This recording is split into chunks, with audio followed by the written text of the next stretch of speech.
Welcome to the Genuinely You podcast channel, which is packed with advice and tips on how to live your life with purpose. Do you wish you felt happy and fulfilled? Are you feeling stuck, wishing things could be better? Are you ready to take some action and create the life you want? To start living an empowered life, you need to recognize and make full use of the power and freedom that comes from being genuinely you. Your host is Gina Gardner, a #1 best-selling author whose whole life has been about supporting people to achieve personal empowerment, helping people just like you recognize that they can. Learning to say no graciously. Many people have huge levels of anxiety about saying no to other people. The result of that is they take on things that they then resent or that actually get in the way of the things that they need to do. Today's video is looking at how to say no graciously, but in the first instance you need to think about why is it that you find it so hard? And what I've discovered over the time I've worked with so many clients is that at the heart of it is usually poor self-esteem. If you're putting everybody else first, you have to ask yourself, why is it that they're more important than me? Now, I wouldn't say you're any more important than other people, but there needs to be a fairness, there needs to be a balance. Is it that you want to get people off your back, and because you don't know quite how to manage it, that you're saying, oh, okay, I'll do that, so that then you have that space in the first instance? The trouble with that, of course, is that ultimately you've still got to do the whatever it is. Maybe it's because the person has higher status than you. Perhaps you don't want to say no to your parents. And I was working with a client only the other day. He's in his 50s, but his parents are the people who still call the tune. Even though it's not appropriate or convenient, he will say yes to them simply because they're his parents. The solution is always to use the measure. Is it appropriate? Is it fair? Is it equitable? And I would say to you that one way to do that is to give yourself the gift. One way to do that is to give yourself the gift of treating yourself equally with others.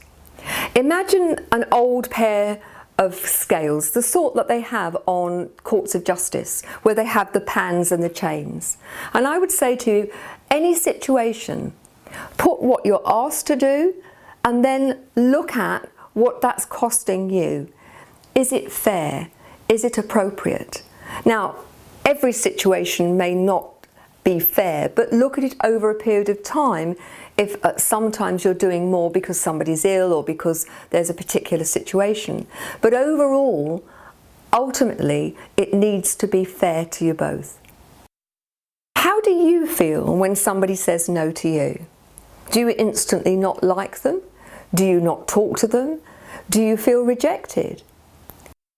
I would suggest it depends how and why people are saying no to you. You don't generally stop liking somebody simply because they've said, I'm really sorry, but I can't manage that today. And yet we don't use those same rules for ourselves. Why is it different for you? So we're going to look at how to say no graciously. And I have later on got some wording that I've created specifically to use in these situations. But long before that, let's look at some of the principles. 56% of any communication is your body language. So if your body language looks awkward or is saying no and it's coming across as being a victim or aggressive, that says a lot. We've talked about archetypes. It's a really good time to get into your royal archetype, to stand straight and tall. And even if you're on the phone, useful to stand up. We're much more resourced when we're standing up, which is why sales teams often do their selling standing. The next thing is the tone of voice. Oh, I'm really sorry, I can't do that. Think about that tone of voice.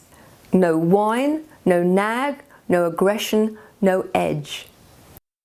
In this situation, it's really helpful to be prepared, particularly when you have people who are asking you to do things you don't want to on a number of occasions.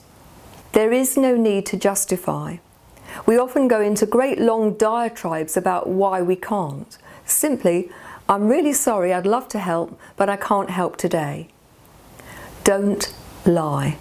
Really, really important. Because if you lie, the chances are you're going to be found out, and then it's something else to feel bad about. So just be honest. I'd love to help, but on this occasion I really can't. I've got other commitments. And those commitments could be that you've actually decided that you really need a night in by the telly and that you need to take care of yourself. Remember, this is about you making a judgment about whether you actually want to do this or not.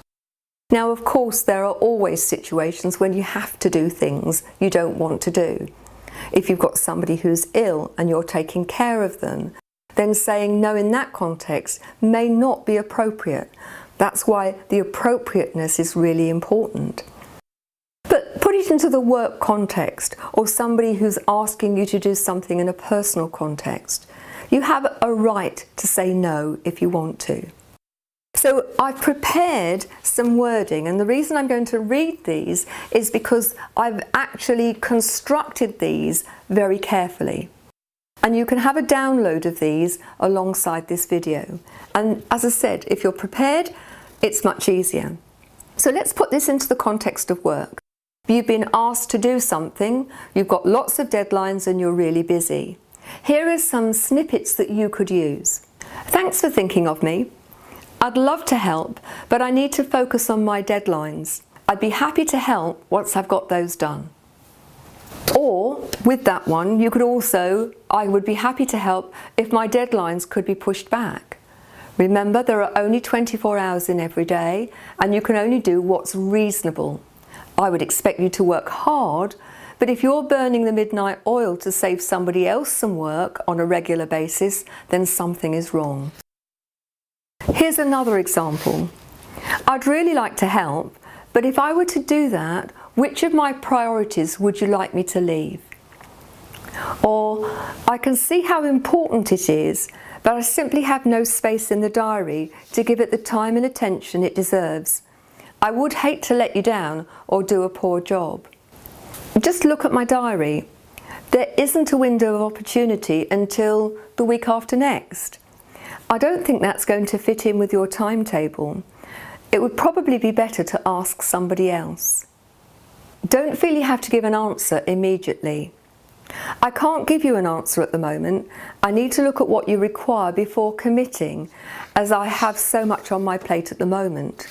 I hate doing a bad job and I wouldn't like to let you down. Or, I've looked at whatever the project may be really carefully and I simply can't see how I can get everything done in the time available. Let's look at some answers you might use in your personal life. I'd love to see you. I'm afraid I can't do tomorrow. How about next week? You're not rejecting them, but you're putting it in a time frame that works for you. Let's look at the personal ones. I'd love to help you, but I'm afraid I can't do tomorrow. How about next week? Putting things into a time frame that works for you is really important. So if it is seeing a friend or an acquaintance or a neighbour and it doesn't work for you now, you don't need to go into lots of excuses. You simply say, really sorry, can't do it. But give them an alternative when you can. If you're being asked to do something and you'd be glad to help at another time, but you can't help on this one, I'm really sorry I can't help on this occasion, but if you give me more notice, I might be able to help next time. Again, you're not shutting things down completely, but you're putting them into the context that works for you. Under other circumstances, I'd love to help, but I'm sorry, I can't at this time. I'm stumped. Normally it would be no problem, but I'm snowed under at the moment, so I'll have to say I'm sorry. Now, if somebody's being really unreasonable, let me give you an example. One of my clients was saying that one of the parents at her children's school was consistently asking her to pick up her children. Now, when my client was going home with her own children, it wasn't a problem, but there were times when she actually wanted to go from school to do something else. In that situation, she needed to break the reliance and the habit that the other parent was relying on her. And so something like, I've noticed how often you need me to help you. I don't mind helping you out in exceptional circumstances, but I'm really sorry, I can't be responsible for your children. I've got all sorts of other commitments after school, and it really doesn't work for me. If the person's got high status, perhaps a parent or your boss, if it was a parent, you'd say, I love you very much, but the last thing I want to do is to upset you or let you down. But saying yes would mean I wouldn't have time to do things for my family, or I'd be doing something that I feel is wrong. I don't think this is the right thing to do at the moment. Or you could suggest a different approach. Or how can we come up with something that works for both of us? If it's someone high status at work, I really respect you very much, and the last thing I want to do is to let you down or disappoint you. But saying yes now would mean that I couldn't do whatever it was you're expected to do at other times. Being true to your values is really, really important. And I think that at times if you think something is wrong, having the honesty to say, do you know what, it doesn't sit comfortably with me. Let's find another way that works for both of us, is a way of getting out of that situation graciously.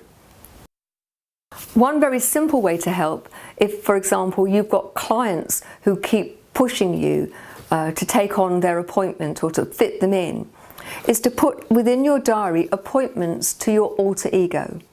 So let's say your alter ego is called Fred, that you actually put in appointments through your diary that give you those space when you want to spend time with you.